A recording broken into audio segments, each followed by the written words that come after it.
Good morning or good afternoon, whatever time it is for you, and welcome. If no one's told you today, you are awesome.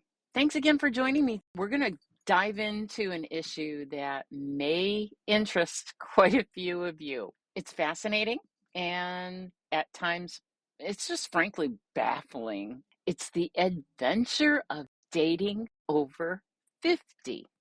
Yep. I'm your host, Colleen, and this is the Just Colleen podcast. And today we are going to delve into the topic that many of you have actually asked me about. You wanted this show. So it's about dating, specifically dating when you're single over 50. A listener dropped me quite an interesting email here, and with his permission, I'm going to read an excerpt. Starts out, "Hey, Colleen, da da da da da. I'm a male, 58 years old, divorced 5 years now, but I really have no desire to date. Is there something wrong with me? I do have female friends, but none are what I would consider as a life partner. Where is the best place to meet that perfect person? You know, someone who will take me, quirks and all." Signed, LH. Thank you, LH, for dropping me that email. And thank you for our conversation. You're on a good road. Now, I know what you're thinking. Dating over 50, why does it seem to be so impossible? And yeah, it kind of is nowadays. And I get it. Dating dynamics, they have changed more than any graying hairs or any receding hairlines since the last time you were single. Especially if you have been single, say, for a while, and you're now just feeling kind of stuck by what's out there and the should I age appropriately date or not? And that is for our next podcast. It's not all doom and gloom. In fact, this can be pretty fantastic. It can be an amazing new chapter in your life.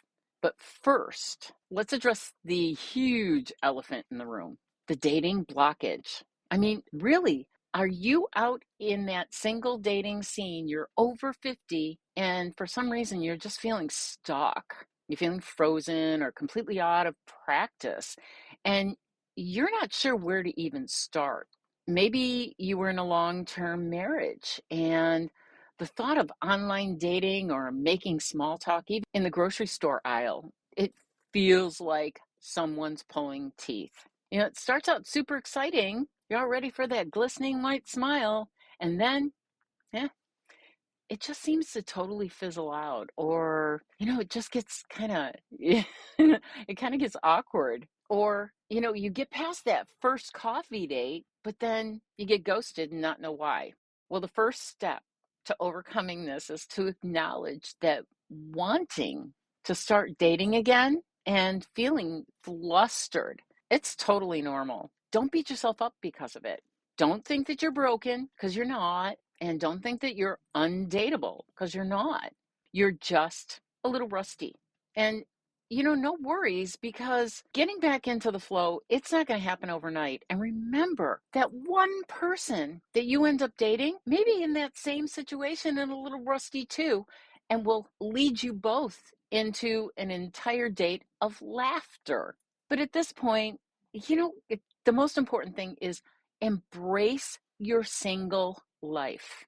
It's not about wallowing in self-pity because you're so lonely and because you can't meet anyone and because you just don't seem to have any friends. This time in your life is about getting to know you, celebrating that freedom that you have, doing the things that you've always wanted to do. Remember that life list that you made? How many things on that life list have you not done? You're single now. Go ahead, do it. You've earned this time. Consider this time as your solo adventure. Here's a reason for it. Go ahead, take that trip you've always wanted. Join a book club, learn to play the guitar or the piano, take a cooking or a painting class. And remember, the goal here isn't to meet someone. The goal here is to fill your life with the things that make you happy.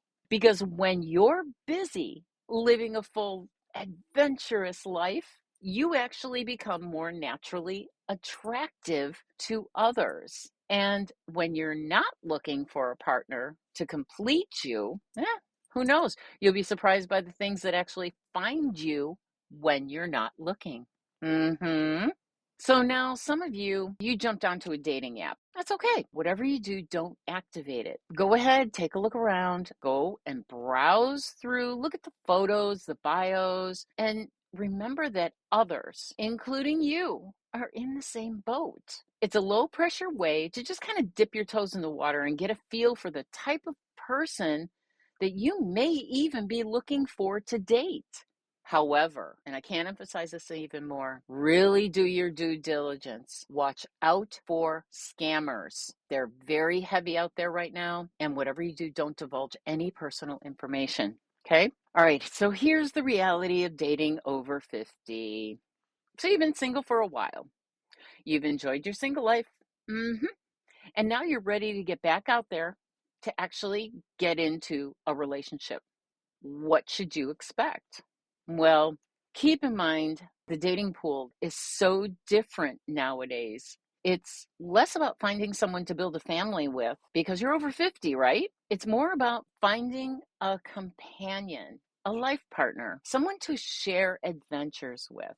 And this is a huge shift. Really, in so many ways, it's such a beautiful change because now you're looking to invite someone into your life, someone to share your adventures with. And sometimes this is a huge shift in a person's life. And in many ways, it's a beautiful one because there's less pressure and more authenticity. All right. So, next, be prepared for some super awkward moments. You're going to meet people who they're just not right for you. They might have a weird hobby or that they just can't stop talking about, or they might just totally not click with you. And that's okay. So, you met a quirky person. Move on. Not every coffee date is going to be a home run. The goal is to simply have a good time, meet people, and see if there's a connection. It's not to interview a potential spouse, it's to enjoy just meeting new people, taking new adventures. And this is a big one. Keep this in mind. Don't ignore your gut feelings. Those initial gut feelings, your intuition, if something feels off, even before you walk out the door, it probably is. So you journeyed into this being over 50, and you've already had a lifetime of experience, and you have gained so much wisdom. Use it. You are no longer in your 20s with the 20s body and the 20s hair and the 20s skin, trying to figure things out. You know what you want. You know what you desire out of life. And more importantly, you know what you don't want. And let's chat a little bit more about dating for a second. If you enjoy hiking, join a hiking group. If you enjoy rescue or shelters, volunteer, maybe learn line dancing. You'll be meeting people who have similar interests to you, and that is a foundation for any relationship. Here's my final thoughts for today. In the end of it all, dating over 50, it's not about finding the one to complete your life. It's about adding joy and companionship to the wonderful life that you, as a single, have already created. It's about being with that someone who adores the person you are now, a person who loves the things and loves to do the things that you enjoy doing now. Common interests, they are the key. So let go of the pressure. Go ahead and laugh at the bad dates. And most importantly, focus on living a life that makes you happy with or without a partner. You got this. That's all the time we have for today. Join me next week. And yes, we are going to chat about age appropriate dating over 50. This will be interesting. I am going to be sharing another email about this. I'm Colleen, your personal life coach, and Thanks again for tuning in to another episode of Just Colleen, and have a fantabulous day.